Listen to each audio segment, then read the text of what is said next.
Good evening, everyone. Welcome to tonight's J. Sherwood McGinnis Jr. War, Peace, and Justice Symposium session.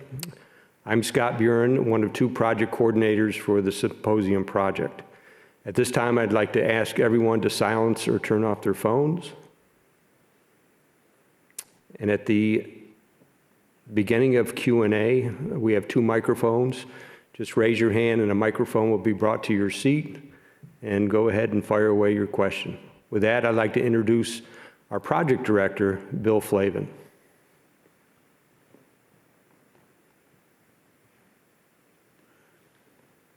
Thank you for setting time aside tonight to join us on this journey. The symposium is a journey with way stations along the road to understand war, peace, and justice. This here is one of the top way stations to put all of this into context on what we have learned in the past and what can we project that we may see in the future. And this is key because the objective of the symposium is to have you, as part of the public, become a voice so that our decision makers can make wise decisions and can understand the impact of war, peace, and justice on the individuals, as well as countries, as well as nations. I would like to introduce the coordinator of tonight's event, who will then introduce the presenters and lead us through the discussions. That is Con Crane here in the middle of the table. And Con graciously decided to come here and put aside his editorial functions for the Parameters, which is the journal of the U.S. Army War College. He's a noted author, editor, and researcher from the Civil War to World War I, World War II, Korea, Vietnam, and Iraq. He has written documents that have had impact on the U.S. military, not the least of which is the Counterinsurgency Manual, which David Petraeus picked him to pull that together to guide our forces in Iraq and Afghanistan. He has several awards. He was named the International Archivist of the Year and the Society for Military History Samuel Eliot Morrison's Prize for lifetime contributions for the field of military history. A couple of his recent books are Cassandra in Oz, Counterinsurgency and the Future of War, and Air Power Strategy in World War II, Bombs, Cities, Civilians, and Oil. I would now like to turn it over to Con. Thank you, Bill. I am truly honored to be the referee in this particular engagement between these two combatants, or two very distinguished commentators. I'm going to give a little longer introductions than I normally do, so you in the audience understand the richness of the careers of these two gentlemen. I'll start off with Lieutenant General retired Jim Dubik. Last time I saw him, we were in Iraq together, and he was in charge of the Multinational Security Transition Command in Iraq, getting the Iraqis ready to better fight their war over there. He's a husband, father, grandfather, uncle, son, brother, leader, innovator, author, retired Army Lieutenant General. I mean, a whole lot of list of things. 37 years of active service, infantryman, paratrooper, ranger, commanded the 25th Infantry Division. He's a senior fellow at the Institute for the Study of War and Institute for Land Warfare, as well as a 2021-2022 George Washington Research Fellow at the Fred W. Smith National Library. He's president and CAO of Dubik Associates, an international consulting firm with a focus on leader development, organizational change, and national strategic and intelligence issues. He serves as a board member and trustee of Leadership Roundtable, as well as a member of both the Council on Foreign Relations and National Security Advisory Council U.S. Global Leadership Coalition. He's published over 200 essays, articles, monographs, op-eds. He's often quoted in print and online media. frequent lecturer. His latest book is called Just War. He happened to bring a copy so we could flash it. Just War Reconsidered, Strategy, Ethics, and Theory. And he's written a number of things with General Gordon Sullivan, having been over at the Army Heritage Education Center with the archives for 18 years and spent a lot of time with General Sullivan's papers. He was a leading intellectual force for the Army in the period after Desert Storm. In fact, we have a paper we use for students that's called The Army of 2015, which then Lieutenant Colonel Dubik wrote in 1995, talking about the Army 20 years later. Very insightful, very prescient. We use that to students to show as an example of how to do future projections. He's a recipient of 2017 Thomas B. Hagen Dignitatus Award, a member of the U.S. Army Ranger Hall of Fame, as well as distinguished member of the Army 75th Ranger Regiment.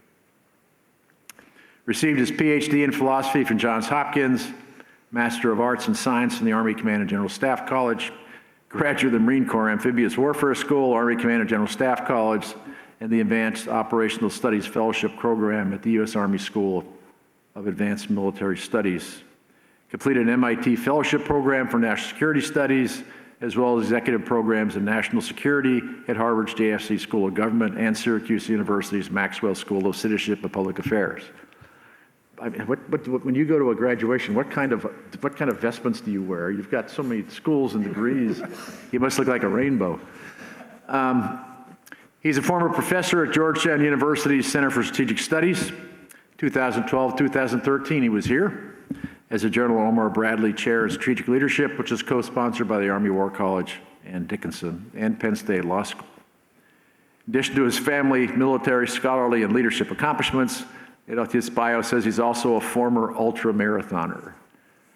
Well, I guess everybody has to have some strange things that they do. I mean, I'm not sure that's the smartest thing you could put on your resume, but okay. Okay, so that's for General Dubik. On my left, General Sir Rupert Smith, KCB, DSO at Bar, OBE, QGM, and he will explain what all those things mean. All I know is they're very impressive on the bio. But he is a senior international authority on defense, security, strategy, and geopolitics, has extensive experience in advising governments, corporations, and the private sector on defense and security planning and spending, and on evolving strategies. He has led and managed combined civil military forces of over 20,000 people, often of many nations and locations. He has worked widely with defense and security industries in Europe and the United States, both as serving officer and over the past 2 decades as a senior advisor on many, many topics. He has been a member of the Strategic Advice Council to the UK Chief of Defence, was the only military member of the UK National Security Forum advising the Prime Minister and the Cabinet between 2008 and 2010. Retired from the British Army in January 2002. His last appointment was the NATO Deputy Supreme Commander, Allied Powers Europe from 1998 to 2001, covering the alliance's Balkan operations, including Kosovo bombing, which he assures me the Chinese blame him personally for bombing their embassy in Serbia. Something to be noted for. He was General Officer Commanding in Northern Ireland from 1996 to 1998. Commander UN Pro 4 in Sarajevo in 1995, and also the General Officer commanding the 1st UK Armored Division 1990 to 1992, which includes the Gulf War. Alongside the transatlantic arena, General Smith served in East and South Africa, Arabia and the Caribbean, Malaysia, and Australia. Since his retirement, he has advised peace negotiations and processes in Asia, Europe, and Latin America. His book, The Utility of Force, which is another, we have the students read the introduction as part of one of their lessons. It was first published in 2005 and has been updated with a 2nd edition in 2019. It's been in print ever since. It's widely read, it's widely quoted. Defined as seminal by reviewers and practitioners alike, it's been translated into 9 languages, including Indonesian, Japanese, and Korean. General Smith has lectured widely at universities, military and defense academies, and industrial forums around the world. He co-leads an annual course on strategy at Sciences Po in Paris, tough job, and is a visiting professor at Reading University, a fellow of King's College London, and a fellow of the Royal Geographical Society. Born in 1943, he was educated at Hailesbury and ISC and the Royal Military Academy Sandhurst. enlisted in 1962 and was commissioned into the Parachute Regiment in 1964. Long time ago. Okay, so we have two very distinguished people on this panel. I have a few questions I'm going to throw out to prime the pump, so to speak. But this is really an opportunity for you in the audience to take advantage of the deep and rich expertise here about war and strategy. I want to start out, and I want to try to give each of the commentators a chance to talk about their books a little bit, but also to talk about themselves. So why don't you guys get a chance to give an introduction. So General Dubik, you can start first, and General Smith, you can go second. Thanks.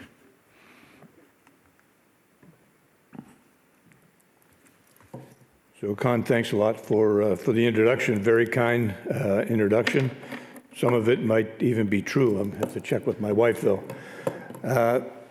Thanks, all of you. Some of you are repeat offenders. I've noticed coming in. Thanks for your coming yet one again to War, Peace, and Justice Forum. And Bill, thanks a lot for doing this.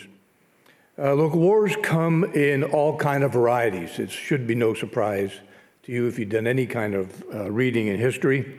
It's always been that way, and that's why, again, we shouldn't be surprised when we read in General Smith's book, Utility of Force, of a paradigm shift in war, because wars take their shape from the technological and organizational means available at a particular social, political, economic environment.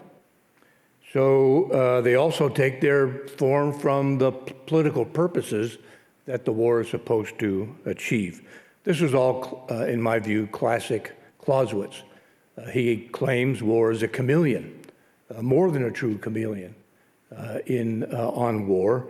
And he says that every age, and I'm quoting from him, every age has its own kind of war, its own limiting conditions, and its own peculiar preconceptions. So any discussion about wars of the past, any understanding of war, any discussion of wars in the future, I think you have to take account of these peculiar, specific historical peculiarities and changes. But a discussion of war, an understanding of war, a look at wars past or future also have to take account of some general and more stable conditions or elements of war. Because the conduct of war involves, in my view, both fighting a war and waging a war. The conduct of war involves both the fighting and waging of war. Fighting involves, of course, battles, what happens on a battlefield, combat, campaigns being aggregates of battles done simultaneously or in sequence. And how battles are fought have changed throughout history. In our own period, even the last few years, these changes are relatively dramatic. But waging war involves something different. Waging war involves the decisions and actions of senior political and military leaders, and how wars are waged also change, but generally a little slower. Waging war, in my view, concerns three core skills, civil military skills, not just military skills. The first is the ability to identify coherent aims or purposes for a war. Now, to do this, you have to understand the kind of war you're in. And to do this, you have to understand the particular historical conditions. And they have to be attainable aims, coherent and attainable aims. And then this skill says, align with those aims the military and non-military strategies, policies, and campaigns that increase the probability of success in achieving your aims. Note that I say military and non-military. At the war waging level, this is not just a military activity. So if you look at World War II, for example, there were a set of military campaigns, but there was also a fiscal campaign, an industrial campaign, a campaign that figured out how many people should be in the military and how many should remain in the industrial base. There was a social campaign of involving the people of the United States in true of other nations. So the first skill, identify your aims, and then align military, non-military campaigns, strategies, and policies with those aims. The second is the ability to translate your initial plans into action. And again, into action, both military and non-military. And also to adapt as the war unfolds, because war is dynamic. What you believe in the first part of the war may or may not unfold later on in the war. So the second skill involves translating your initial decisions into actions and adapting until you achieve your aims, bringing the war to a successful end, that is, achieving your aims. And the second skill is generally interagency, not just one agency in American sense, not just the Department of Defense, but interagency, because to wage a war requires all the non-military elements of power as well. And the last skill is to build and sustain legitimacy and support within your own polity. Now, these three skills of war waging skills, have both a domestic side, if it was a coin, and an international or multinational side, because waging war is generally not a single nation activity, at least not anymore. Hasn't been for a long time. So while these three skills are difficult to execute within one nation, the level of difficulty goes up when you have to coordinate across nations. And these three skills are executed through a political community's leaders, processes, and institutions. Now, what that means, they're executed through bureaucracies, which means bringing into another level of friction. And all three skills are present in nation states or non-state actors. Doesn't matter. These three skills are required to wage war. A close look at Al-Qaeda or a close look at ISIS will see that all three of these skills are present in the institutions, the processes, and the leaders of those organizations. Even though they don't look like the Department of Defense or Ministry of Defense, they all have to do these things. So waging war also includes, first set of these three skills, but it also includes generating and sustaining the military, non-military capacity. So on the military side and the non-military side, you have to recruit fighters somehow. You have to sustain these fighters. You have to re-equip these fighters. You have to procure or produce arms and ammunition for these fighters. You have to get funding. And so you have a set of war waging skills, and you have a set of force generation skills, again, that are true of nations or non-nation states if you're going to wage war. And you can see these at play in Russia and in the Ukraine now, in the war that's going on there. You can look back and look at the same set of problems for Al-Qaeda or ISIS and the coalition that fought them. So my kind of basic claim here is that if you're going to talk about the future of war, you can't just focus on fighting. You can't just focus on what's the next set of technologies and a new set of weapons. What's the new set of ammunition? What's the set of technologies, and how does the organization of a military change because of them? That's only half of the discussion. Unfortunately, that's too often the only discussion. But the other discussion that is necessary to talk about future of war is how wars are waged. And if you want to ask, and maybe during a question and answer period we might ask this, if you want to ask why we have so little to show for 20 years of war since 9/11, don't look at the fighting part, look at the waging part. And if you want to ask what's at stake in the Ukraine war, the fighting is one aspect of it, but the waging part is another aspect that we have to keep in consideration. And this blend, the conduct of war being both fighting and waging, I think is an important framework to have in a discussion of any war, past, present, or future. So thanks. I look forward to your questions.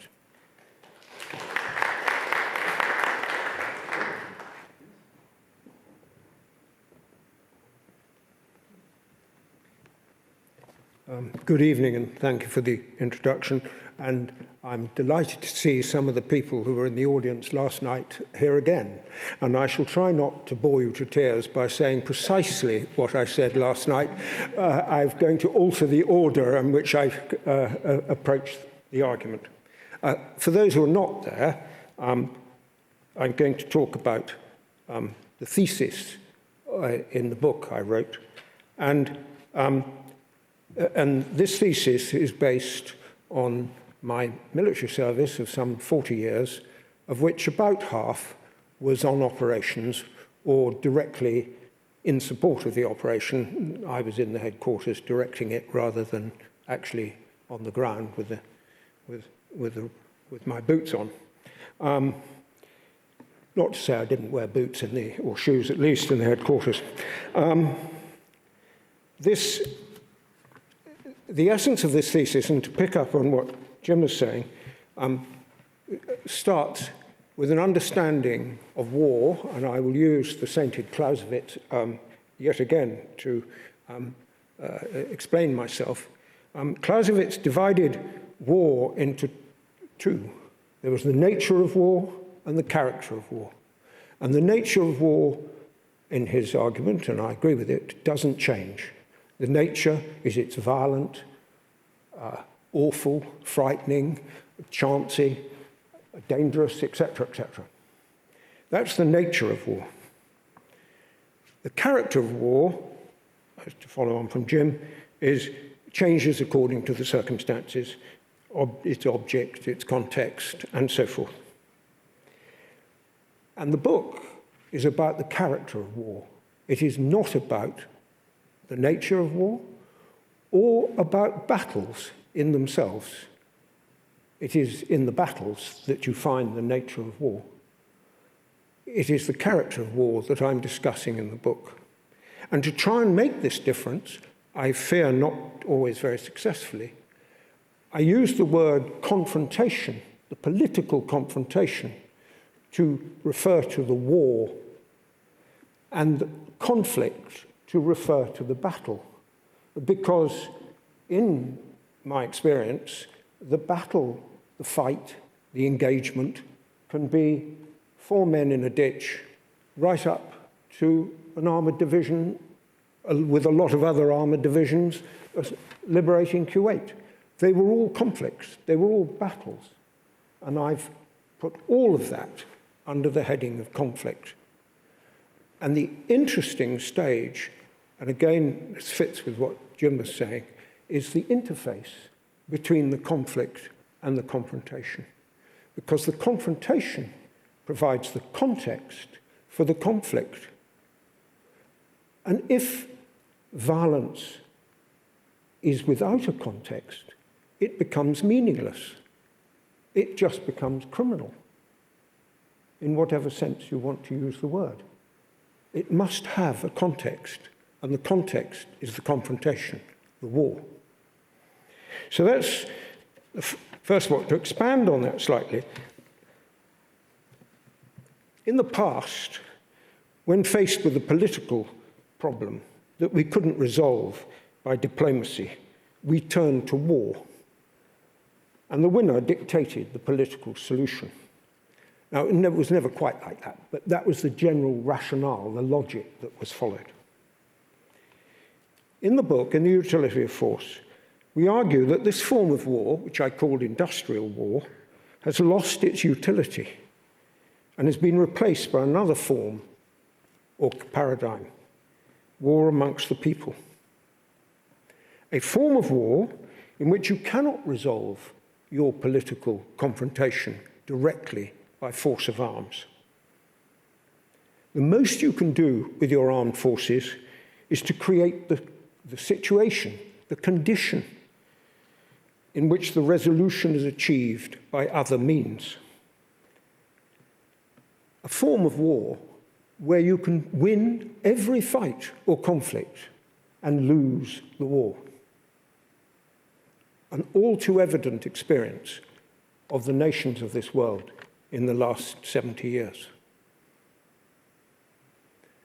And the reason this happens is that the acts in the conflict are not supporting the resolution of the confrontation. There is no design, there's no connection of these parallel activities. In the past, and in our schools and so forth, we thought of a state of peace. It had a capital P. And we conceived that we would move from peace, crisis, to war, to resolution, to peace. And many of our laws and our processes in our capitals were dependent upon that rationale. In my own country, you couldn't call out the territorial army, the equivalent of the National Guard, without the Queen's order. And the Queen's order came at the end of crisis management.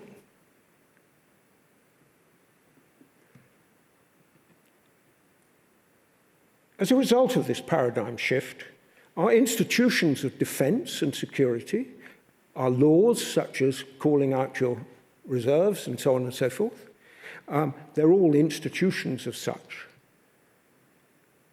are unsuited to the conduct of this new paradigm, war amongst the people. And here I'm referring to the institutions of the capitals and so forth, the executive organizations that work for them, the intelligence services, the armed forces, and so forth. I'm not suggesting that the army or the navy or the air force in themselves necessarily are unsuited. They're manifestly not, because they're there for the conflict. It's how you use that force to achieve your confrontational aim that is we're not very good at managing.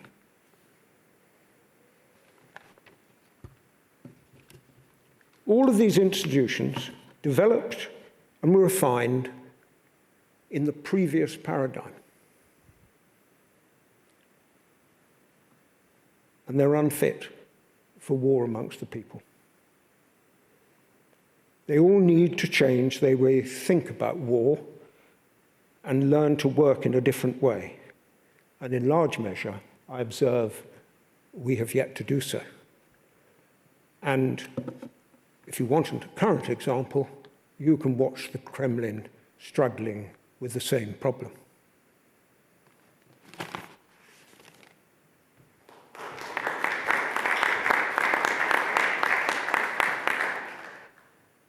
Thank you very much for those provocative introductory comments. Now I will take my initiative as the moderator to put out the first questions, to allow them to expand a little bit about what they've seen. I'm going to chance to have General Smith talk a little bit more about Ukraine. I'm going to start with Ukraine and move to Afghanistan. I mean, this is a fascinating time to be anyone studying war. We got all kinds of examples out there to watch and to lament over. I'll start out with General Dubik. The Russians in Ukraine seem to be ignoring everything you wrote about in this book, Just War Reconsidered. Can you comment on your perceptions of the Russian conduct in Ukraine? Yeah, sure. So no doubt Putin and the Russian forces have ignored all this, but luckily most of the rest of the world has not. And most of the rest of the world have noticed that Putin and the Russian forces have avoided it. One of the things that I think that this war has highlighted, at least as far as I'm concerned, is the moral dimension of war. How the moral dimension is as important as any other dimension of war, the technological dimension, the sociological dimension, the political dimension. The moral dimension now has jumped out in the way that Putin and his forces have conducted the war, the way they have fought the war. And how they waged the war. War crimes, and generally we talk about these things in terms of legal activity, criminal activity, which is fine. But the criminal code and the legal code is, the foundation is the moral theory. So what we have seen, and what we continue to see, is one breach of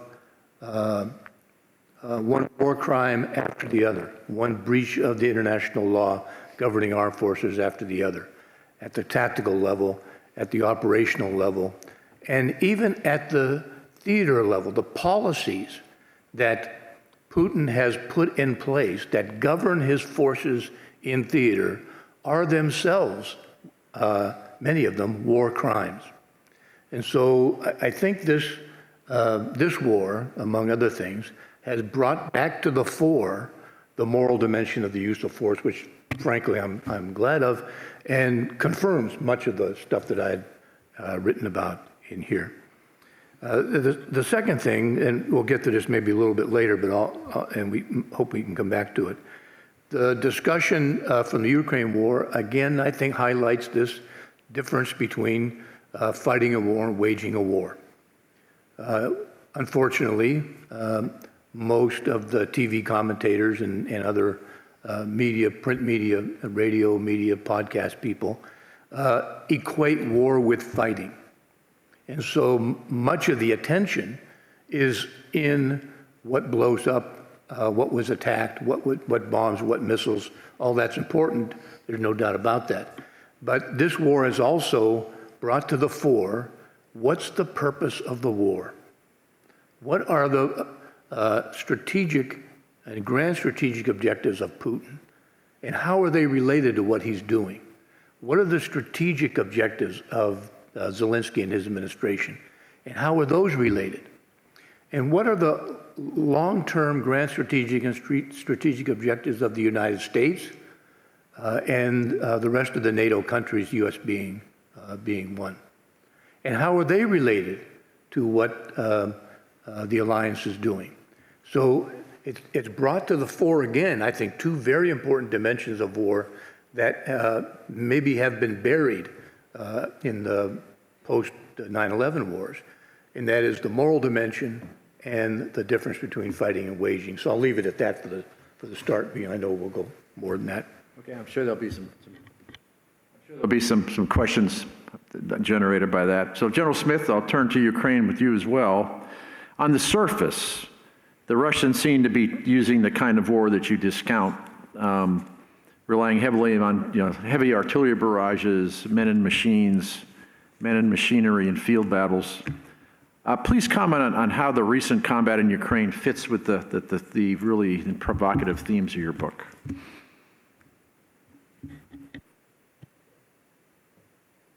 Green. It's gone green. Well, first of all, you make my point. The fighting is not what the book's about. He has gone in and tried to do it in the industrial war way, in the actual act of fighting, and he's failed. And one of the reasons he's failed is in the battle, in the conflict, is why we've had this paradigm change. It isn't the only reason, it's one of them. We now have the capacity with surveillance, because of drones and satellites and electronic warfare, it is very difficult to handle safely any sized formation at all if it can be seen, and then it will be destroyed from a distance with our modern missiles and weapons. You just can't move armoured forces around like we did in the Gulf. The Gulf was probably the last time we could do it. If you've got an enemy who's got the capacity to have a view from atop.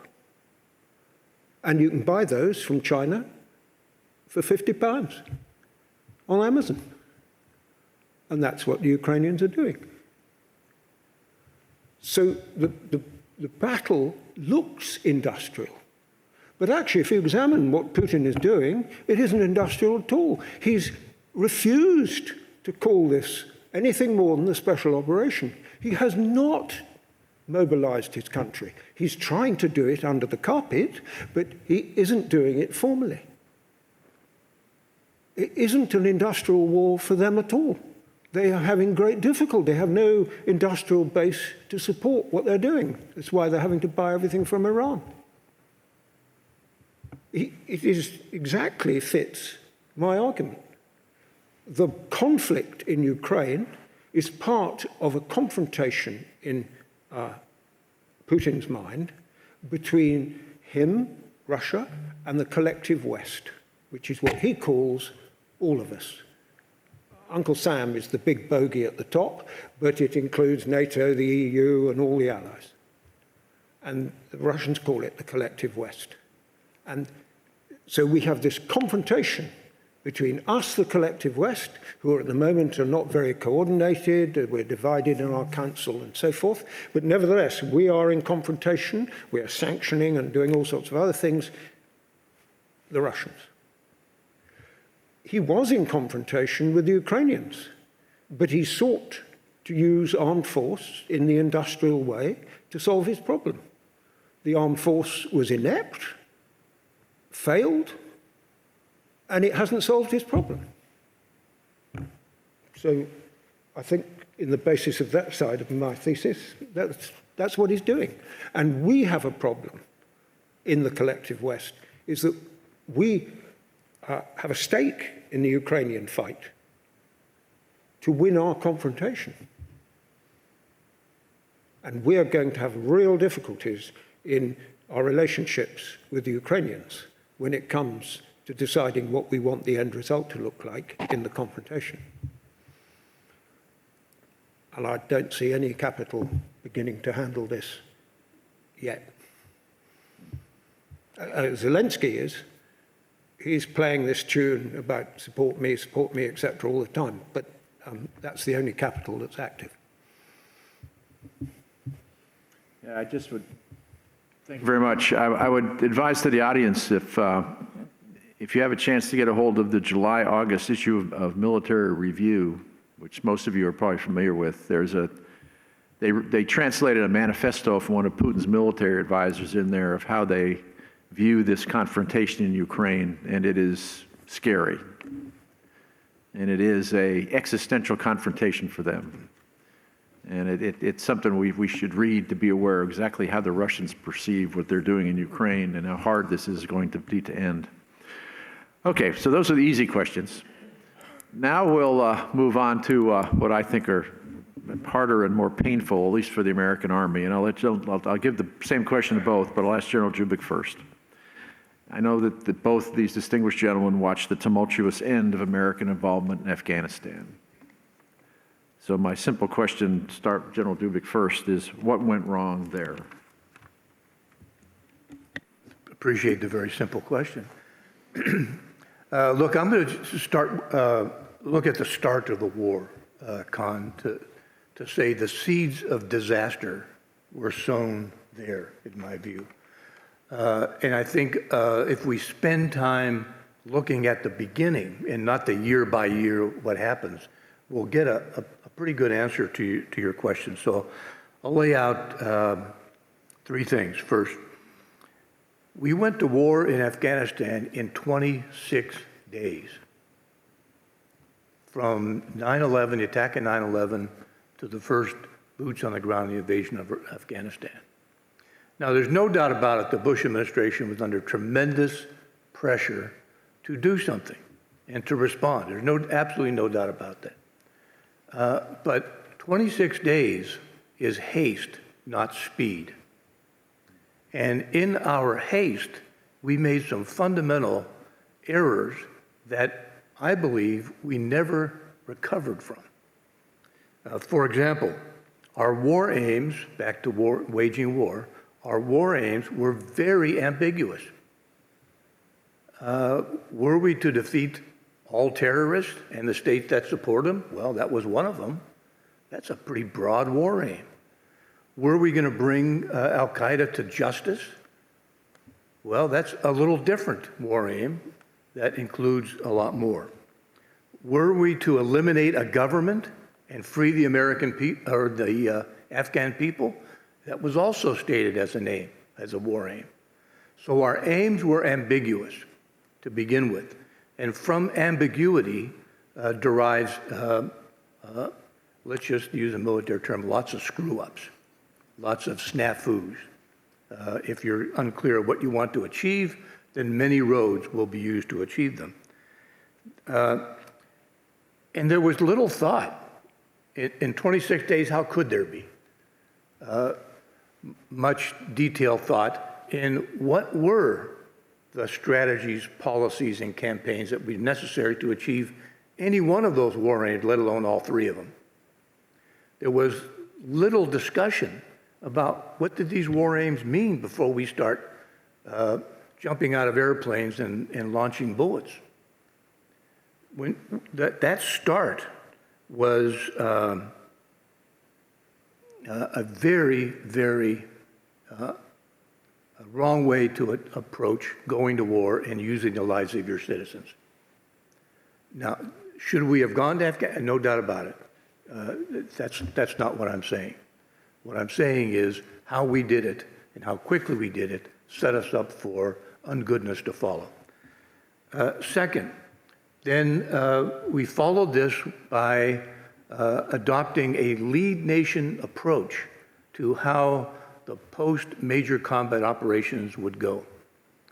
And what that meant was the U.S. would train the Afghan army, the Germans would train the Afghan police, the British would do counter-narcotics operations, the Japanese would do disarmament and dismobilization of warlords, the Italians would be in charge of reconstruction of the justice system. All this is open source, none of this is secret stuff. And this led to more cacophony than chorus in the execution. The command and control structure that should have been in place to get a unity of effort in both the military and non-military strategies that started to unfold as we were executing them was insufficient to achieve a kind of a coherency and unity of effort. So the second issue is not only did we have war aims that were ambiguous, but we did not align the strategies, policies, and campaigns, military, non-military, with those. We were doing this on the move. The third mistake, very quickly, we went to Iraq. And Afghanistan became a supporting effort in the global war, an economy of force area, and all the effort and money and resources shifted from Afghanistan to Iraq. Again, decision whether we should have gone there or not there is immaterial for this analysis. The fact of the matter is it sucked a lot of strategic attention away. And it wasn't until 2006, and this is, I'm paraphrasing from Bush's memoirs, Decision Points, it wasn't until 2006 that President Bush, realized that both Afghanistan and Iraq were going down the tube. So my initial answer to you is our start point was so ill-conceived and executed, it set us up for ungoodness that followed.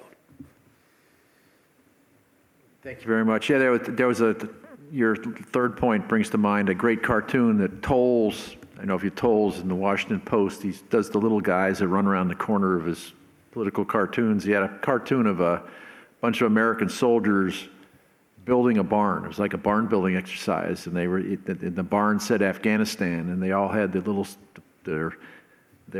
poles, and they were lifting the parts, and then this one little guy runs over and says, "Okay, time to go to Iraq." And they drop the poles and run off, and of course all the pieces of the other barn are falling apart. And that struck me as a very prescient cartoon. It was done in February of 2003. Well, General Smith, I'll ask the same question of you. What went wrong in Afghanistan in 30 minutes or less? Much less. I have two parts to the answer. One is I anticipated the question, so I copied this from a comment I was asked to make around about 2010, I think it was. And I quote, "In practice, the tactical acts in the conflict, however successful in themselves, are conducted in a strategic vacuum in which multiple sources of conflicting interests act more or less incoherently in an ill-defined theatre." I think that's a summary of what you've just told me. The people amongst whom the fight is conducted, who are the strategic objective, are fearful and wish to be without all who fight amongst them. But they cannot realize this wish, so they tend to give at least tacit authority to those who think they know them best and reward their allegiance. We have frequently reduced our ambitions and restated our objectives to match what we thought were achievable at the time, to the point of setting a date when we will declare victory and leave. Not much of an encouragement for people to support us, to give their allegiance to our ideas, and thus for us to triumph over our rivals. I think we've said the same thing. Now, the second half of my answer is to pick up the very last word, rivals. Again, it's in here somewhere, but it's this, I call it, our relationship with the other. Now, in the industrial war paradigm, the Germans were the enemy, that's it. Until we had unconditional surrender, Germany was the enemy. Now, that isn't the case in something like Afghanistan. And we have to understand the relationships with the other. And the other is a group of sentient, thinking people with objectives other than ours. They are not inert. Now, in the idea of the confrontation and the conflict, I said the conflict was given meaning by the confrontation. And the other is present in both of those activities. The first instance, we must decide and understand our relationship with the other in each of these situations. In the conflict, you are clearly in an adversarial relationship, as Russia is with Ukraine at the moment. You're like a boxer in the boxing ring. There's a unilateral outcome, win or lose. But in the confrontation, you're more likely or not to be a rival for the same objective. In the case of Afghanistan, the loyalty of the people. You're like a man in a running race with all the other competitors heading for that white tape. And you have a rival, and it's a completely different relationship. And I don't think we understood that in the way we ran the show. I'll give you an operational example. The man with a gun shooting at the patrol in Afghanistan was clearly in an adversarial relationship. But the people who are the strategic goal are not in that relationship with you. So it really matters how you win that fight that you've got to win, but you've got to win it in such a way that you get to the point of improving your position in the confrontation with your rival, who in the case of Afghanistan was the Taliban. So you had to win in such a way that the Taliban were put at a disadvantage in the confrontation. It was very difficult to do. And the whole theatre of the operation, and again the others last night, I use the word theatre as a drama. It's also an area and so forth, but it is a drama. And you have to understand the operation as a drama, and because you're trying to convince the audience, all those people, that you're right.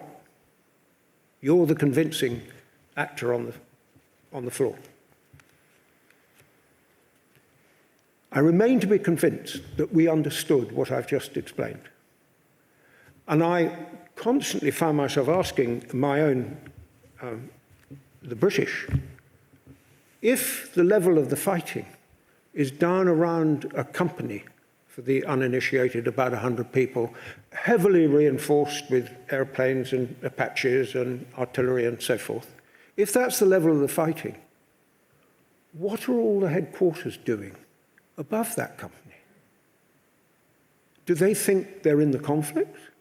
Or are they trying to do something to advantage in the confrontation?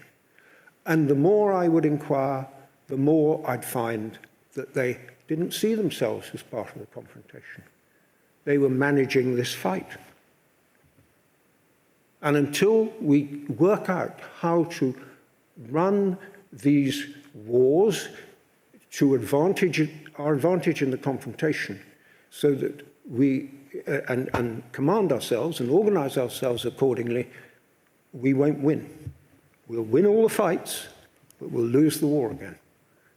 And that's an example of what I think is the paradigm change, and why I think our institutions are unsuited to what we're actually trying to do. And you can, all that I've just said is just the same for Putin in Ukraine. He is treating everyone as the enemy. He's ethnic cleansing in the areas that he's taken. In no way is he going to gain the loyalty, if you like, of the Ukrainian people. He's making his confrontation worse and worse. Okay. Sounds a little bit like the famous scene with Colonel Harry Summers at the Paris Peace Conference with the North Vietnamese, where he went up to his North Vietnamese counterpart and said, you never defeated us on the battlefield. And the North Vietnamese reply was, that may be true, but it's irrelevant. Yes. Well, okay. That was another war amongst the people. Yes, it was. Yes, it was also ill-managed. Okay, I think I've monopolized enough time with my questions. I'd like to open it up now to the audience. Hopefully a number of ideas have been sparked out there. So please, I'll open it to the, yep, there's, I see a hand. Yep, right there.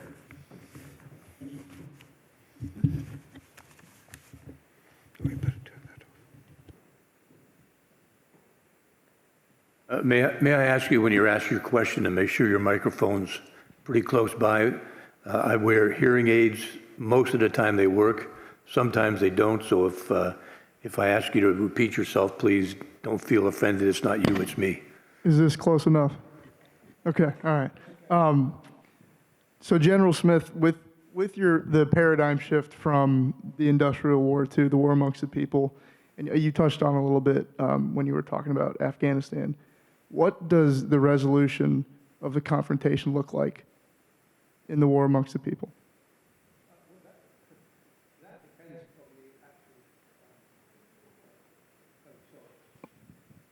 There we go. If you want a specific one, we take Afghanistan. The resolution of the confrontation that we wanted, wasn't it, was a compliant government operating in a manner that we would approve of, in control of Afghanistan. And that's more or less what we thought we wanted as an outcome in Iraq as well. And when you look at the statements in the British Parliament, and I dare say the same in Washington, these is broadly what everyone was saying that they were trying to do in this, by going into this war, into this conflict. That's what we wanted to do. We never got anywhere near it. And it was utter hubris that at the time, and which is why the British people were so resistant to Blair going into Iraq. What should we have aimed for? I'm sorry if I've missed. No. I'm just as a follow-on. So then, what should we have aimed for? I guess if we could not achieve those goals, what should our goal have been? Perhaps not to intervene. Let's go back to principles again. We're talking about the utility of force. Now, all force does is kill and destroy. It doesn't produce power, it destroys power. It creates a vacuum of power. Look at what we did in Libya.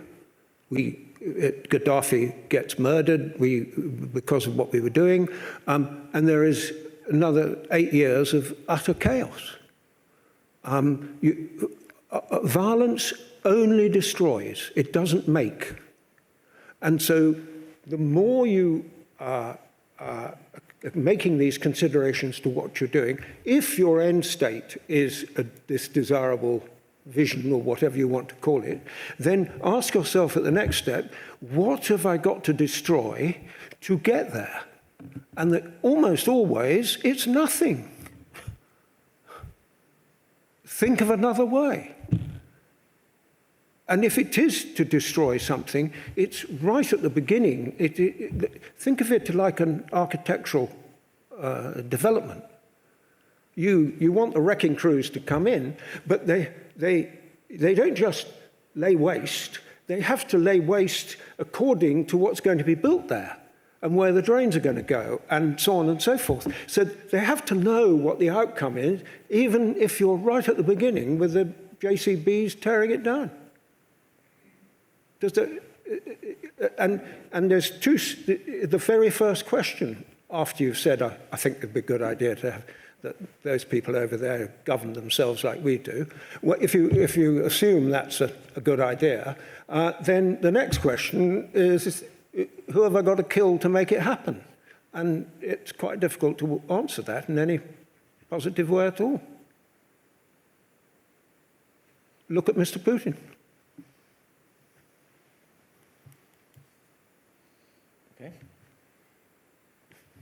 Okay. That's a real showstopper, wasn't it? Right. Okay. Good stuff. Good stuff. I'm Nate Davis from the Army War College. I appreciate General Dubik's comment that the moral dimension is as important as any other dimension in war.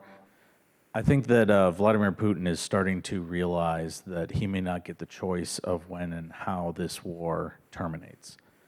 Given the principles of the jus post bellum, and I fear this may be some time off, but what conditions do you think might be sufficient under jus post bellum for war termination in Ukraine? Sure. Well, first off, the principles of jus post bellum, justice at the end of a war, are not settled even in the community of moral philosophy. And in the outside of that community, the discussion is generally a conjunction of war termination kinds of expertise. Where I think that the moral philosophers are going is to try to describe the set of conditions or set of principles and criteria that exist between justice and peace. And that would fit the rest of the framework of just war theory. And by that I mean, if you aim at justice and you're going to fight until you get a just end, you're going to fight forever. Way too long. And if you're solely interested in peace and end of hostilities, you'll stop now. So like the other two parts, jus ad bellum and jus in bello, what the profession is trying to describe between there are what are the set of principles or criteria that you can use to find a just place between those two locations. And I think some of the principles that are emerging are conditions that don't sow the seeds for the next war. Conditions that lend meaning to the suffering and death that the war causes. Conditions that address the underlying political confrontation that started the war. Conditions that would create a more durable and stable political situation among the warring parties. There might be two or three others, but that's generally a good set. those are very difficult to apply it in any case because war involves so much destruction and so much emotion. We can see it in the Ukraine war, for example. We might, from a displaced position, say, look, if President Zelensky, if you press this war too far, you're going to set the conditions for next war happening right now. You're going to escalate it, widen it in ways that you don't want. Now, that's not a just outcome, just from one standpoint, because justice would say to him, Russia took your state in 2014 and took some more in 2022. Justice demands you get all that back. But when you look at the other side of establishing the conditions for, or not the other side, but looking for established conditions for a durable political solution, pushing the war to its extreme will not produce those. And so what I see is the difficulty that the leaders of the nations, US, NATO, and Ukraine have, the difficulty they have is amongst each other to agree on how much is enough, what, with respect to territorial integrity, how can Ukraine define its or recapture its self-determination and political sovereignty, how much territory they must regain to do that, and how can we structure a negotiation where we get an outcome that's durable, that's satisfactory, and don't sow the seeds for the next war. We're not there yet, in my view. I think there's a lot more fighting that's required before we get there. If we negotiate too soon, which some people I think are advocating, we reinforce aggression and we reward war crimes. But if we push it too hard, we'll get to an escalation in a war that no one wants. It's a very tough diplomatic activity. And this goes, I think, to General Smith's point on the confrontation. This is not just about the fighting of the war. The fighting is a means toward an end. And if you fight in such a way that you destroy the end you seek, you're fighting too much. You're not understanding the war waging dimension of what you're doing. You're focused too much on the fighting. But there's a great book, All Wars Must End by Fred Ickley, if you haven't seen it. It's a real thin book. I recommend it even to infantrymen to read. It's only about 125 pages. He says that there's so much involved in the fighting of the war. You get caught up so much in it. There's so much emotion into it. There's so much destruction in it. You lose sight of the longer-term confrontation that you're trying to resolve, the longer-term durable political solution that you're trying to achieve. Now, I don't know if that's a satisfactory answer.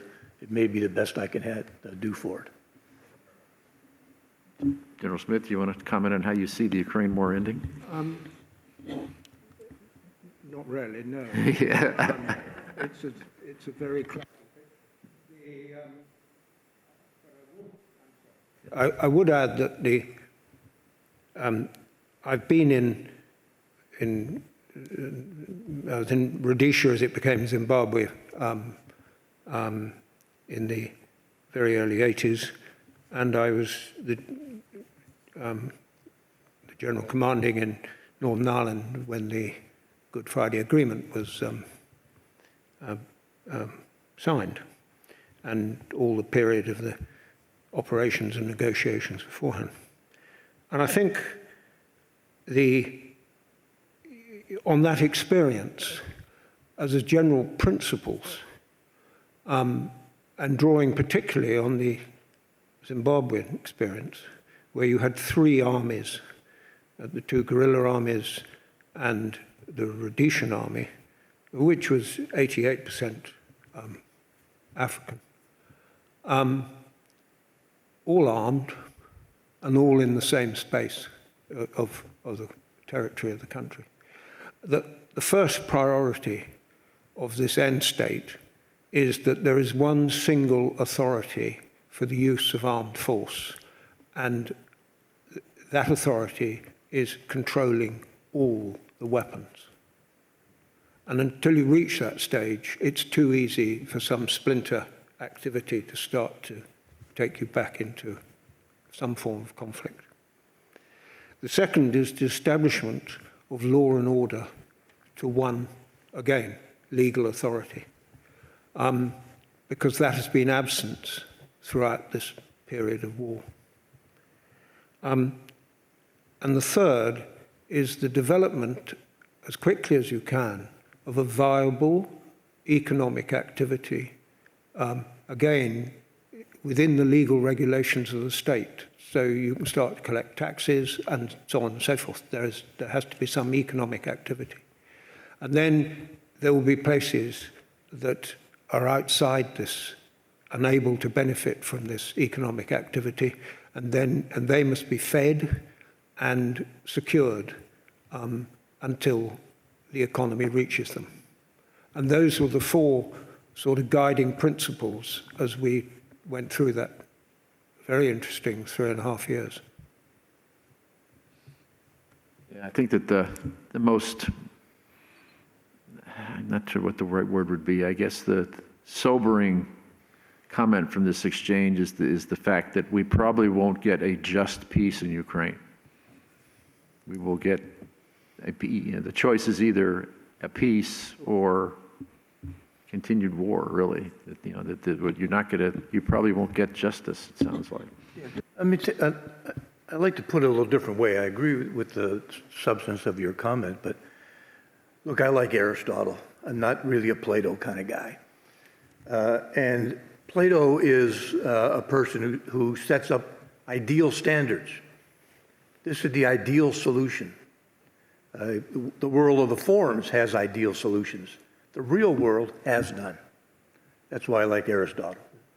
Aristotle is a guy who would say, with respect to the Ukraine war, that a just solution is the best solution you can achieve between the poles of justice and peace. And if you find that place in between that is satisfactory enough among the warring parties, that is a just peace. And so I'm more in that camp than I am in the Platonic camp of an ideal justice or ideal peace. I mean, peace, after all, is confrontation below a threshold of violence. It's not no confrontations. Okay. Yep. Good evening, gentlemen. My question is about war itself and the very definition of war. I'm a student over at the War College, and it's interesting that they don't have a standardized definition of the term war. Our DoD dictionary does not tackle the definition of war. In August, they published the Joint Doctrine Note 1 TAC 1, and they took a crack at it where they talked about, used Clausewitz definition of a continuation of policy by other means, but they also, in that, talked about the instruments of national power, diplomatic, information, military, and economic, and then across our domains. And I keep thinking that you gentlemen have used the word war several times in tonight's discussions, and I'm thinking you're thinking of or using it in the context of an industrial war or an armed conflict. And maybe I submit that we can't figure this out, and we've been missing the mark for the past 75 years because we don't truly understand what war is currently. And I think the competition continuum definition and the understanding of that is a step in the right direction, but I'd be very interested in your definition of war. If my working definition is a war is a violent armed activity with a political aim. And it's the political aim that is the essence of it. And the difficulty you're enunciating is why I called them confrontations in the book, so that we didn't get into agonizing over whether this was a war or not. Because as you've done in your question, you are talking about battles and wars simultaneously. almost as if the two words are synonyms. And for me, and again I go back to why I call it confrontation and conflict, the war has the political aim and a battle has a military aim. And the latter one should contribute to the achievement of the political one. And in Afghanistan, they didn't. Is that enough of a quick answer? Yes, General. You use the word violence, and I think the cyber guys sit behind a computer terminal committing violence against an enemy. Would that be your definition of conflict? I would consider that as part of a confrontation. If it's a supporting activity to a battle, then it would be part of that, and you would destroying the communications of that headquarters. Then, as you were about to advance or whatever, that's a perfectly legitimate, if you like, battlefield activity. If you're using it to, as Russia has, to influence elections, influence or damage power systems and so forth, that you may not be at war. That may be part of a confrontation there. I'm sorry, it may not be in a battle, but it would be part of a confrontation, putting pressure on. I think you might help in your inquiry, if you like, to think when you talked about levers of power and so forth. The philosopher Foucault, I think I'm quoting him correctly, said that power is not a possession, it is a relationship. And in my own experience, that is correct.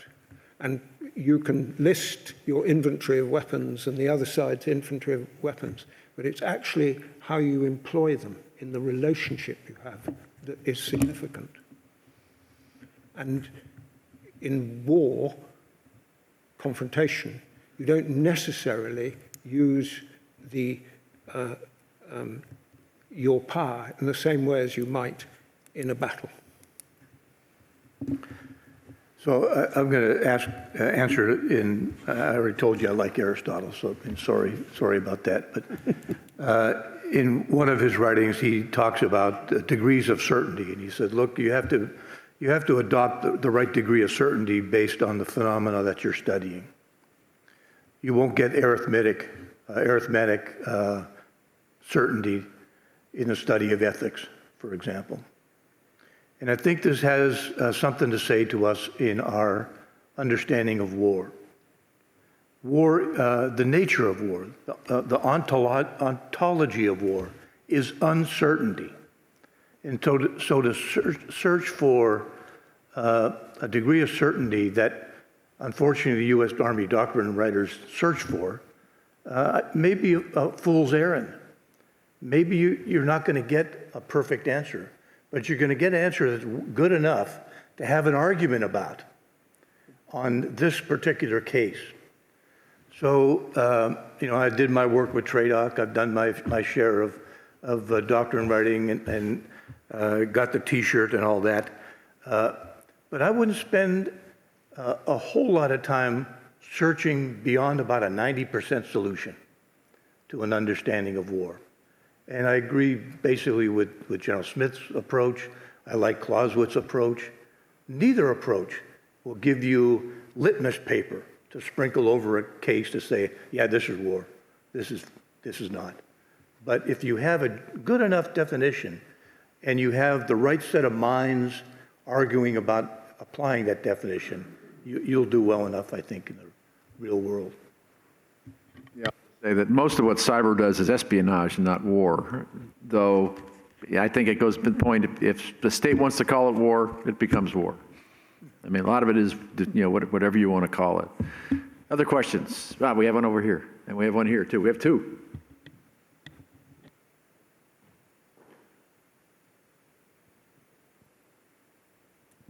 Thank you. Thank you both for a very, very interesting discussion here this evening.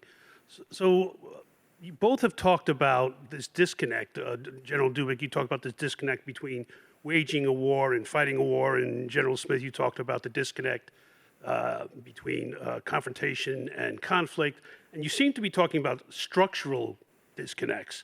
And I think, General Smith, you made a reference to the flawed institutions. So I guess my question to both of you is, how do we correct that relationship? How do we reconnect? How do we have a constructive bridge between these two aspects that you've described, and particularly in the sense of this modern phenomena where everything is multinational, where it's not simply one government that can structure that relationship? Thanks, Dermot, for the question. At least in the U.S. sense, I'll just start from that, and maybe some of what I'd say applies were broader. I'm not sure, but we at the general norm, as Americans, equate war with fighting, and that's the very first problem. And that problem is reinforced in how we train most military commanders above the level of colonel, maybe colonel and above. Lieutenant colonel and below, they should be focused on fighting. But above that, the purposes of fighting, the fit of the fight into the larger construct of the political aim of the fighting, what fighting is used for, that I think is not fallow, but it's certainly less emphasized in a professional military education program than, in my opinion, it should be. So that's one. Number two, everything in the war waging category is civil military. Yet our interagency process is anything other than that. It is very stovepiped for a bunch of reasons that all of us understand. And we have admired that problem for a long time. And structurally, we've not done much to fix it. There are some studies that have suggested more common education, more common exercises, more common war games among senior levels. Very little of that has been executed. Some has. You go to the war colleges, any of the services, or National Defense University, you find many more civilian agencies represented there, and that's a good thing, and that has helped in both Iraq and Afghanistan from my experiences, but it's still not solving the long-term structural problem. So that's a second solution: education and continuing education and interface. A third is, and again, this is a broad observation, but I think one that's true. If you analyze the schools of security studies at the major universities, Harvard, Princeton, Johns Hopkins, Georgetown, Stanford, University of Texas, and others, the component on using force to attain political aims is very low, if it's there at all.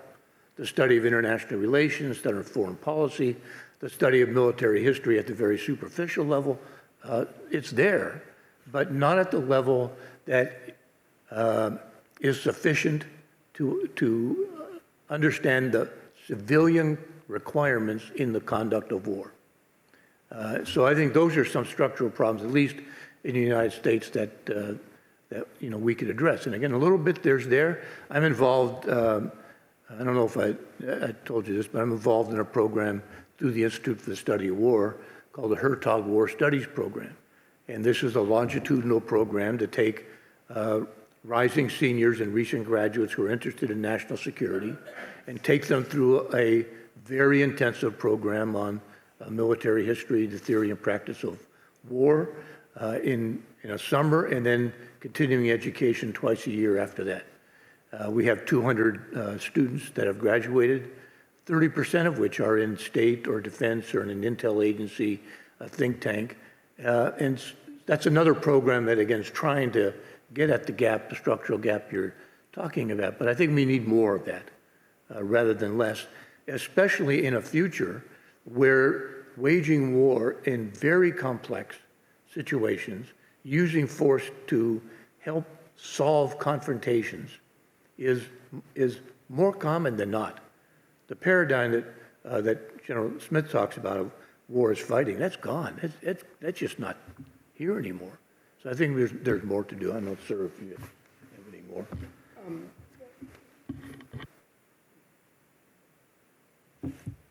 I've got, I need two comments to add. One, changing the way institutions think is extremely difficult to do from the outside.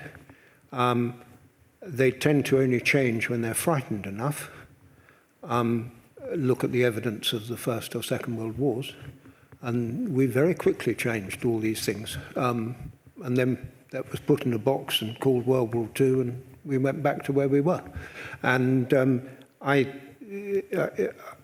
I'm all for changing the institutions, but I'm gloomy about the speed and prospect of being able to do that. This book was written for the people who use force, not the people who actually execute the force. I wrote it for the street, for the politician, for the senior official, and so forth, to try and explain. And if you read it towards the back, there's how to think about doing these interventions and in the future. Lists of questions and so forth that you should be asking. And this, it hasn't really gone very far. It might get referred to if I'm in the corridor, but I doubt it is otherwise. Yeah, just as a spin-off of that, Max Hastings is a good friend of mine, a noted military historian and commentator, and I was just noticing the blurb on the back of this book from him. It is hard to overstate the devastating nature of this book as an indictment of almost everything the West has done in recent years and is doing today. If it does not prompt red faces at Downing Street and at the White House, it is only because their occupants are too shameless to be capable of embarrassment. Max has a way with words. We have a question right here.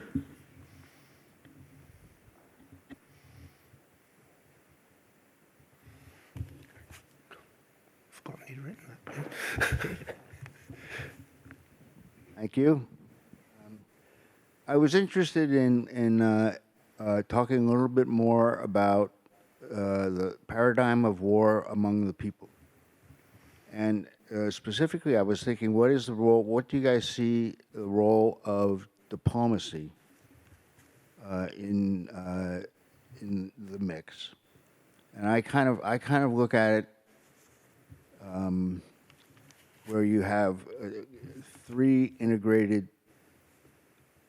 sections: the military, the diplomatic world, and the citizenry. I'm sorry? And the citizens. Military, diplomats, citizens. And so I'm just wondering if that's a reasonable explanation of that war among the people paradigm. You're not wrong. The citizens in the theatre, there's the citizens at home as well, but I'm addressing the ones in the theatre, they are usually the strategic objective in some form or another.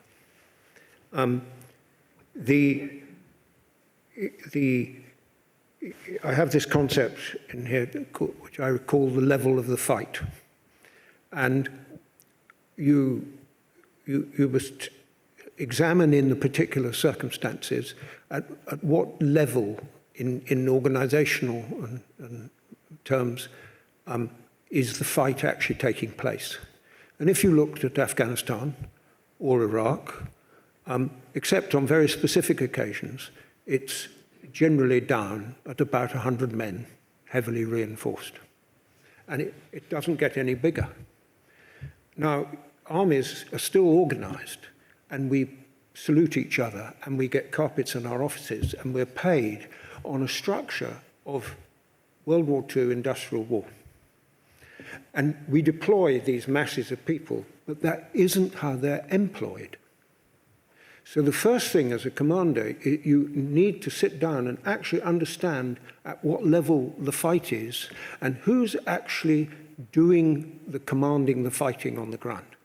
And then above that, you're dealing with this confrontation. And right in there is diplomacy, is development, is establishing economic activity, etc., etc. And arguably, and I would be prepared, in the past to have this on an operation, you're the director of the theatre of the confrontation isn't military at all. The military are in support of this confrontational activity. The direction of it might easily be diplomatic. And if you look at the good old, bad old days of empire, that's how we did it. You had district commissioners, you had the governor of this province, and he was being supported by the military. And if I knew a bit more about Manifest Destiny, I dare say exactly the same is happening here. And so yes, you're absolutely so. Yeah, I made the suggestion at a conference once that for the United States to get these excursions correct, we needed our own colonial office. That didn't go over very well. I'm sure it didn't. Yeah, just another way to look at the answer to your question. If you lay out your strategic aims for a war, your war aims, your political aims, to achieve those will always require a mix of military strategies and campaigns, fiscal, diplomatic campaigns, industrial maybe campaigns depending on the type of war, information campaigns, social and domestic political campaigns. And to attain the strategic aim, almost always the military objective, the military campaigns are subordinate to the others. But they're all required. Again, look at World War II. These mix of non-military policy strategies and campaigns were decisive in achieving as our war aims. The military is important, but these other ones were just as important. In many of the kinds of wars we're fighting now, these non-military elements are also present at the tactical and operational level. So it had been the case that below a certain level, you didn't have to worry about these other things, you just fought. But in many kinds of wars that we have seen and participated in, down at even the lowest levels, you have to worry about the informational dimension, the economic dimension, the political dimension, and sometimes even the diplomatic level. And so it's the blend of these things, and not the either or, that I think is coming to the fore. In some ways, you've restated another version of Clausewitz's secondary trinity with the government, the people, and the army in the way you phrased that question. Hi, I have a question that I think I've been still formulating in my head over the last decade or so, and it picks up on a very similar theme about this relationship, or more likely the disconnect between conflict and confrontation, or between military and non-military aspects of both conflict and confrontation. I've not been in the military, but I've been a civilian working alongside the military in a number of places. And one of the things that I observed or have been wrestling with is when the military or the conflict outpaces non-military or sort of the political actors' ability to address sort of the underlying aspects of the confrontation. And so if there is a relationship and they're all in the mix, how do you see this relationship between the conflict and the confrontation when one outpaces the other, where it may not be the conditions it's setting is not yet ready for the political actors to address the political aims? Thanks.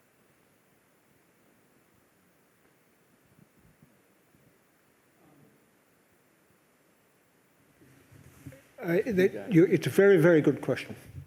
And let me talk about it as a picture to start with, the business of running your bit in the campaign in this theatre.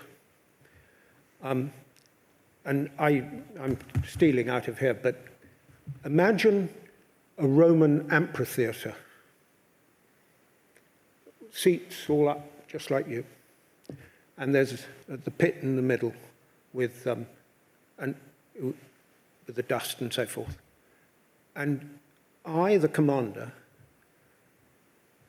got a party of gladiators, and I've got to put on a gladiatorial show. Unfortunately, there's another gladiatorial group with its commander putting on their show at the same time. And mixed up with us in the pit are the ice cream sellers and the ticket touts and the idiot who couldn't find the car park, and they're all milling around. And the stands are full of a highly factional audience. And they're gaining an understanding of what's going on by paring down the drinking straw of their Coca-Cola tins. That's the television. And they follow what's going on in the pit by pointing their drinking straws at where it's noisiest. And you, as the commander, have to write and act and tell the most convincing story in that pit when the other chap's doing the same thing. And if your story is the better one, you've won. You've got conflicts and all sorts going down there, but you're producing a theatre to persuade the audience that you're the winner, and then you've won the confrontation. Now, to hold that picture in mind, so you're the director of this thing, and playing the different parts in is extremely subtle, and you can only do it in play, in this relationship with the other group of gladiators. Do you follow it? And you must have some form of strategy in your mind as to how you're going to do this. And often, the technique that achieves, in my experience, the best effect is to alter the context of the story. You're not really in control of those individual texts going on. But if you can alter the context, then you've altered their understanding of the text. And that's where the media and the ideas of the theatre start to come into play.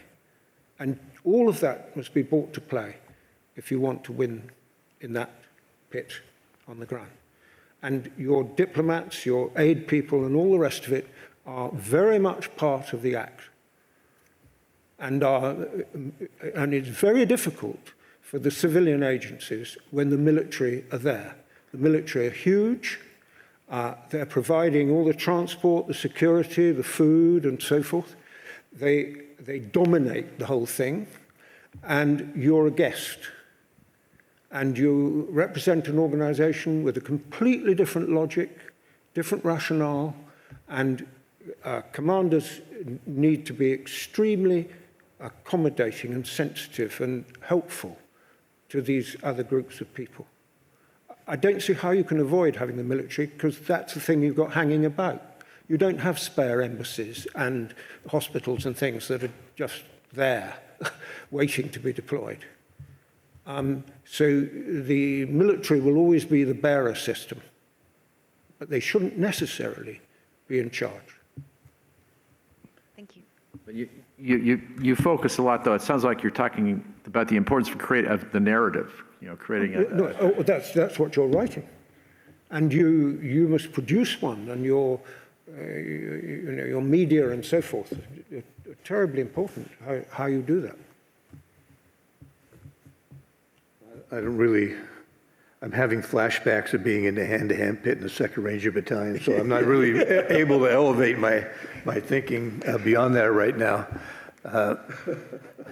The whole idea of the narrative has always, it's so important as a senior commander to be able to tell a coherent story. But it's not just telling the story, it's telling the story that in such a way that it corresponds to most of the major facts, the realities of the case, and a story that corresponds to the political aims of the war.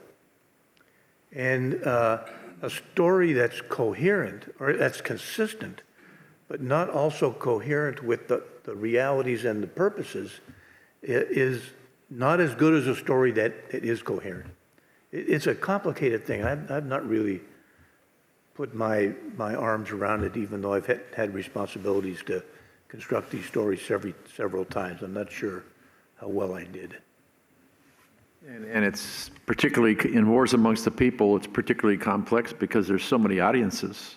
Yeah. And different, and it's very complex. So we discussed a lot about war in other countries, but I want to ask your views on the war among people in the U.S., especially with the January 6th attack, where U.S. military powers were being undermined.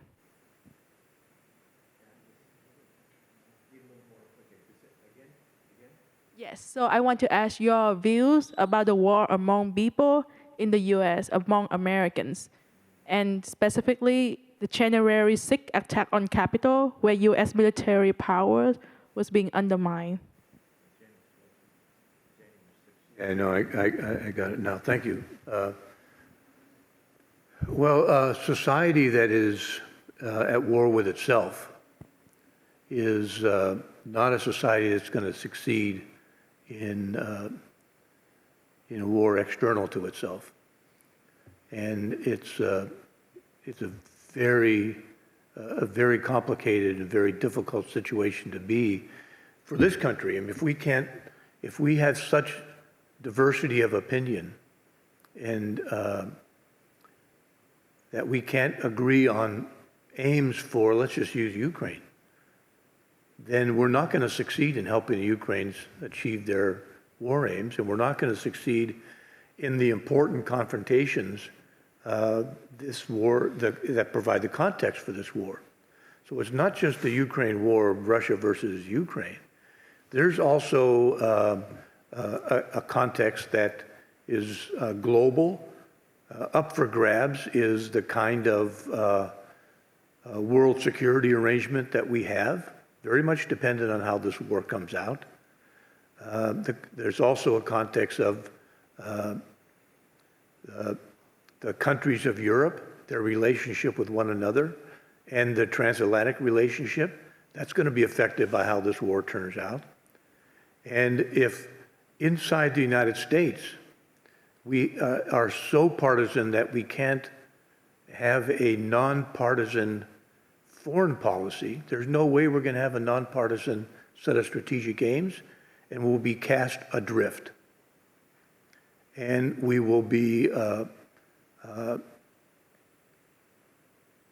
in a position where we'll be acted upon, not acting on, the trends in the international community. And this is a very dangerous position in terms of my view. That's one way to look at your question. Another way to look at it is, are we at the cusp of our own internal civil war? That's a whole nother discussion, which we could go on for, I think, hours about that. But great question, thank you. At this point, I must say that I, as a U.S. government employee, that nothing up here represents the philosophies of the U.S. government, the U.S. Army, or the Army War College. Yeah, that's exactly right. When I retired, I got my own opinions, and this is what you heard.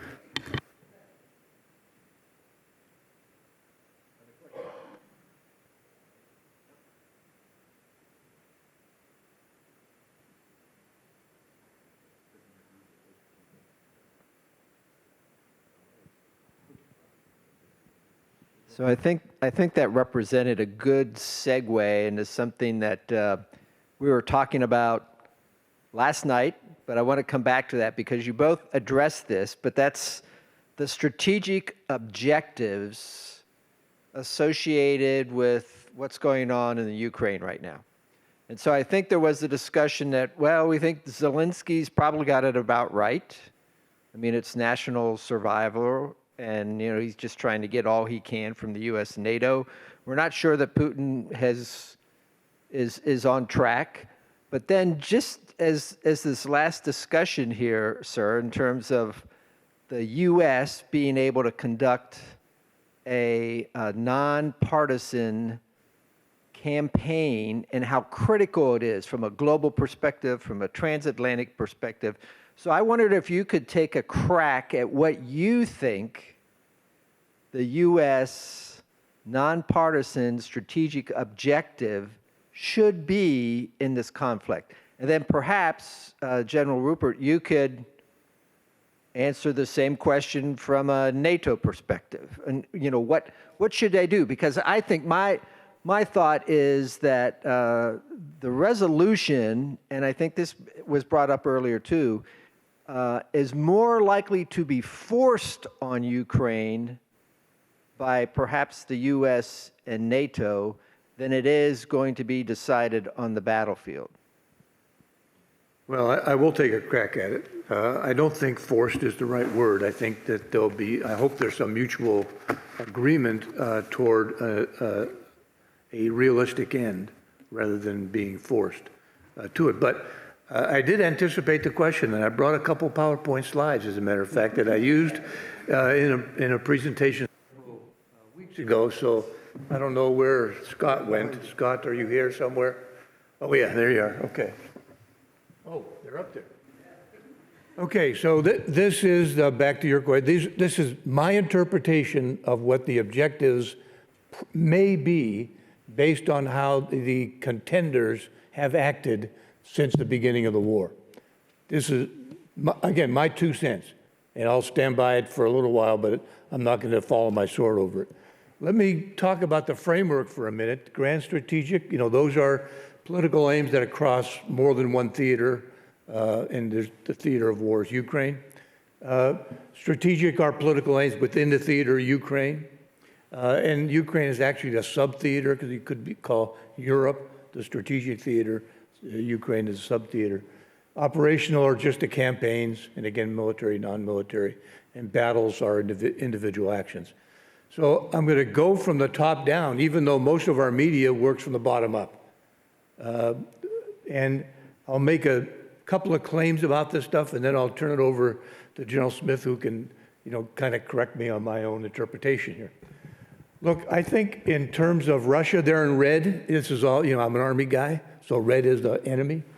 That's why they're in red. Blue are the good guys. That's why Ukraine are in blue. So I'm going to explain my bias, put my biases right out there. I think in grand strategic terms, long-term multi-theater, this is about what Putin is trying to achieve. In the strategic level, he wants Ukraine as a vassal, period. End of discussion. He had 2 plans to do this. Their plan A was seize Kyiv quickly, seize other key parts quickly, get the Zelensky government out, replace it with a guy of his own choosing, and call it quits, high five, drink vodka. Plan B, plan A didn't work. Plan B, choke it off slowly, take off big bites, especially in the south, because all the ports are so important to the economic life of Ukraine. So take that part out, expand the Donbass part, Luhansk and those areas, and hold on to those as long as he can, choke slowly Ukraine, and in the meantime, try to take the alliance apart and use time to his advantage, and now use winter to his advantage. That's plan B. And then at the tactical level, it's, seize town X, seize bridge Y. These are really important in some respects, but not for me to understand the war. On the Ukraine side, I don't see any grand strategic plans for Zelensky, but he has his own goals, self-determination.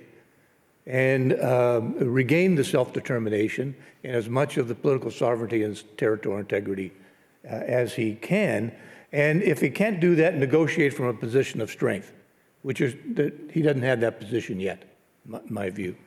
And then at the operational level, first he had to prevent Russian success, and then second, he had to eject people at least to the start to the 2022, maybe to 2014, although I think that's a stretch, again, my interpretation. So if you look at what's in the box, these are existential aims for Putin and for Zelensky. These are very existential aims, and there's very little give in them, which means the war is going to go on for a while, and they're going to use as much as they possibly can to achieve their aims. That's what an existential aim means. So if I go to the next slide, see if I can do this. Can I? No, this is really high tech for a Ranger. So let me try this out here. Let me go this way and see what happens. Nothing. Let me go this way and see. Okay. So in green, I think in general, U.S. and NATO. Grand strategic, we want to prevent aggression being a global norm. We want to strengthen the NATO alliance. And from the U.S. standpoint, we want to reaffirm U.S. leadership. At the strategic level, the words there in quotation are President Biden's words from one of his speeches. I'm careful about that, but that's what he said, so I'm using it. These are non-existential objectives. And already we have a mismatch. And one of the questions I ask is, are we willing to put in as much as the Ukraine's willing to put in? I don't know. That's still to be determined. Remember, Secretary Austin also said one of our goals is to weaken Russia so they can't do this. Yeah, weaken Russia. I think that's a legitimate one to add. And look, I think that there's another way to look at this, and from the standpoint of objectives, if you look at the Ukraine's objectives,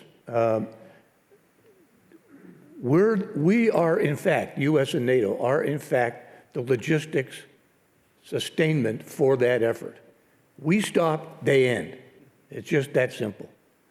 So the question in the blue here is, I think, how will the alliance and the Ukrainians define territorial integrity and political sovereignty? How much is enough? This gets back to the question that you asked early enough.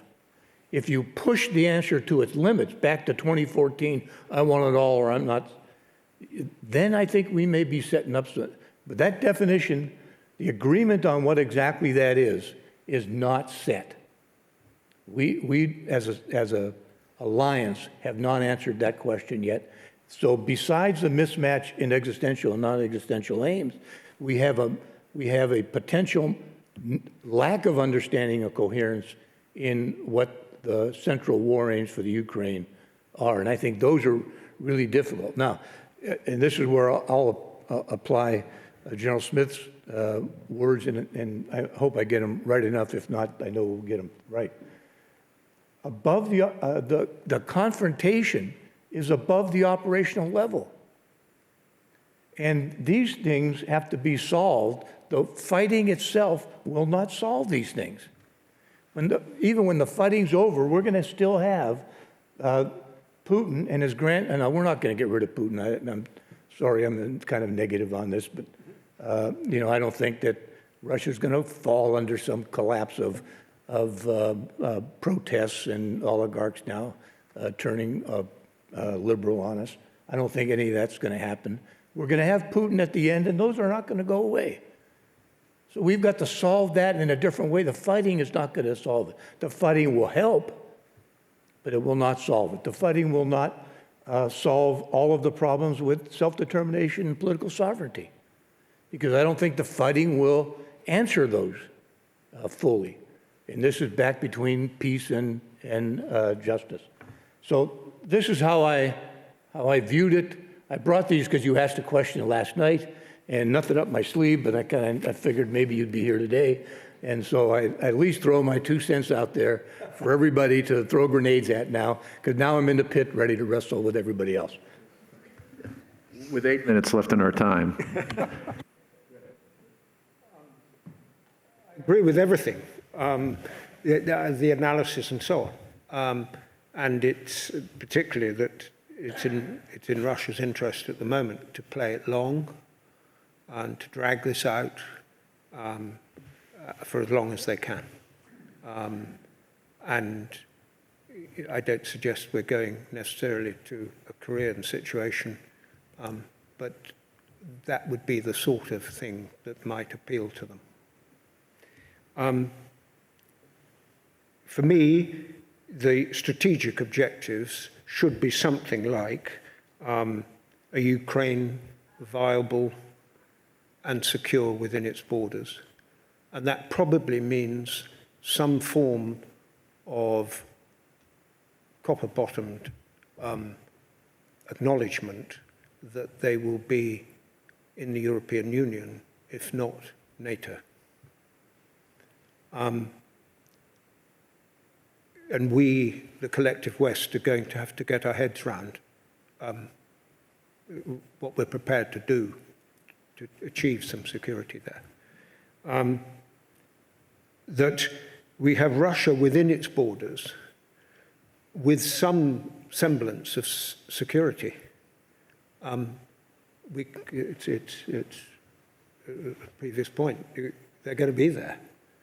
And unlike Britain and America, everyone else in Europe has neighbors. And however bloody the war, and however many centuries there have been of these wars, they're still there.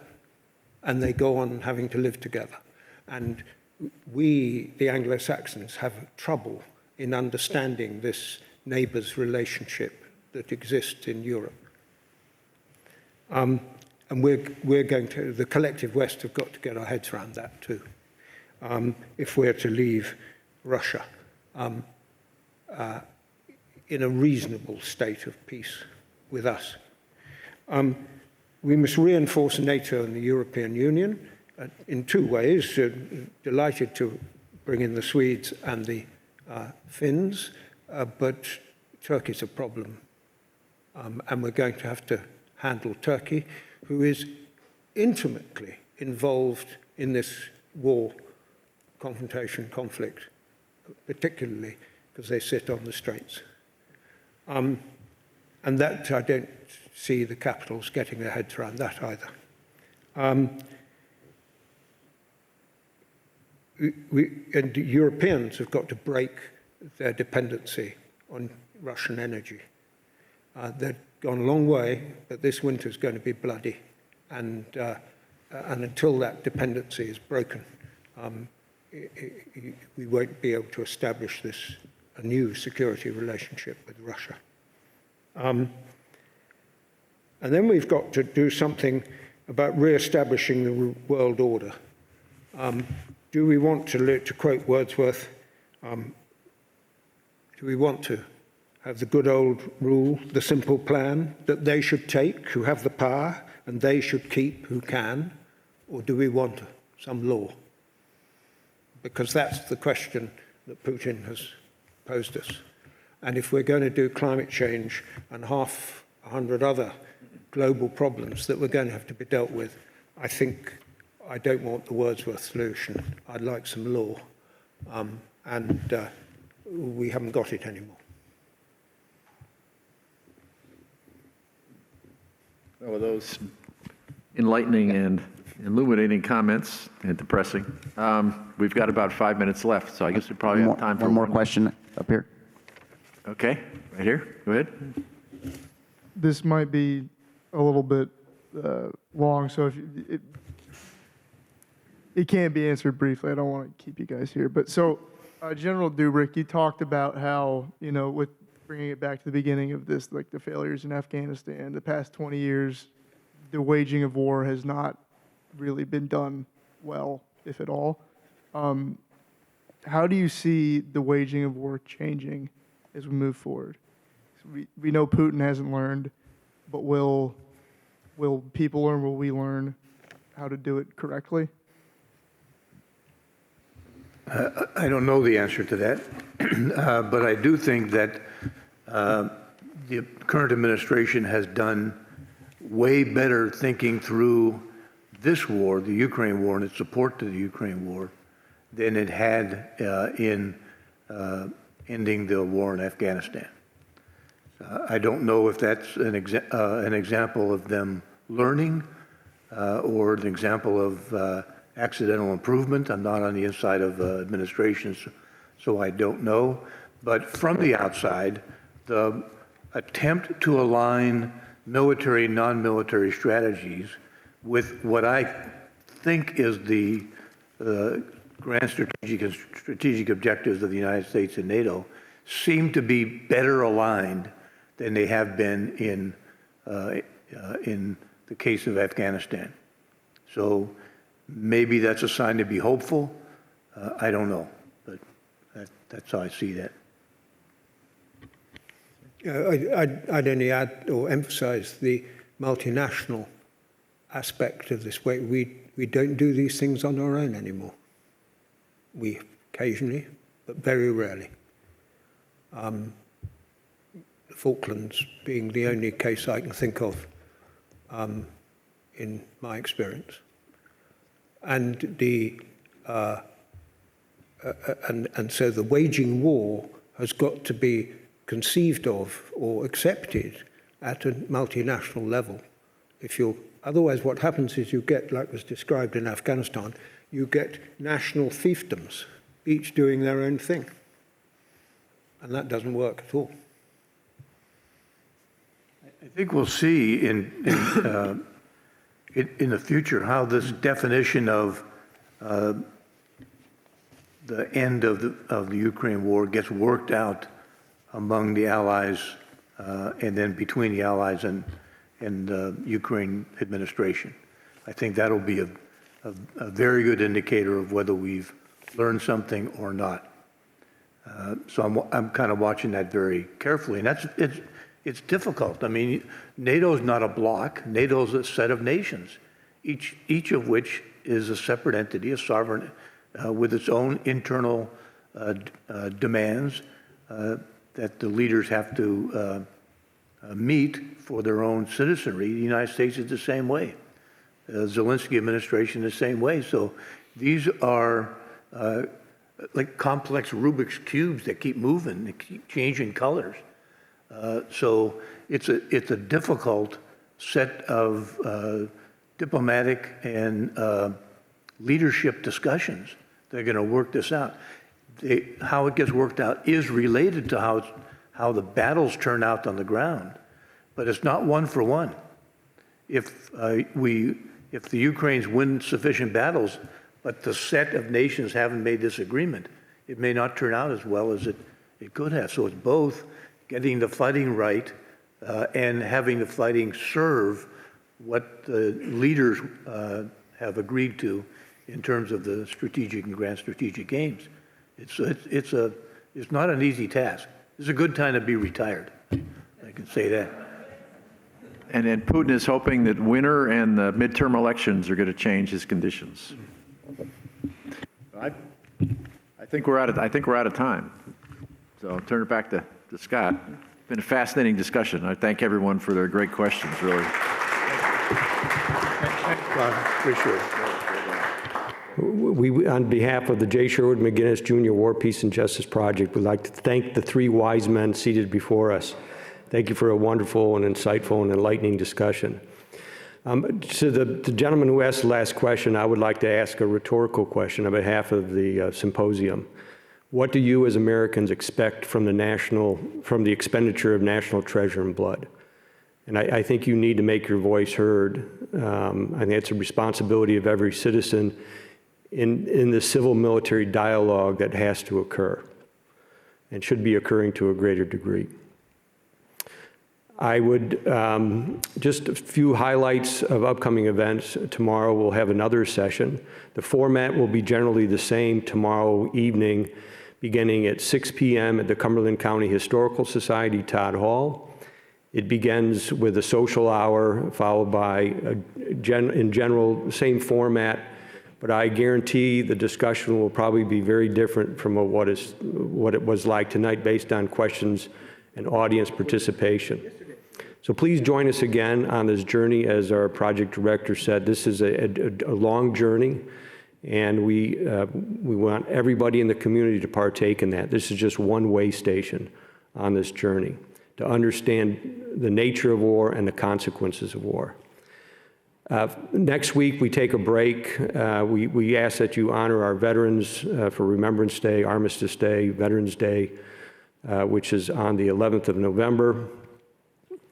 And then the following week, which is the week of 14 November, General Dubik will be back with us and discussing his book in particular, Just War Reconsidered, on Tuesday at 6:30 p.m. at the Cumberland County Historical Society. The 2 following days, on Wednesday and Thursday, the 16th and 17th, we have another session titled Just War, Just Peace. So we invite you to participate in those upcoming sessions as well. We're going to take a break for Thanksgiving, the Christmas holidays, and then rejoin the discussion, re-enter into the discussion with the community beginning the first of the year, and we'll follow through to the spring and early summer of next year. I want to thank everybody for participating tonight and joining us. I would just like to add one thing to the bios. We're blessed to have General Jim Dubik as the chair for the symposium. And we're also blessed to have General Sir Rupert Smith as our senior advisor for the symposium. Without both of them, their input, their mentorship, this would not have been possible tonight. And I want to thank both of you gentlemen for keeping the vision and the legacy that Sherwood McGinnis left us. He was a co-founder of this wonderful symposium project, and we thank you for allowing us to proceed. With that, thank you, and hopefully you'll join us tomorrow evening. Thank you very much.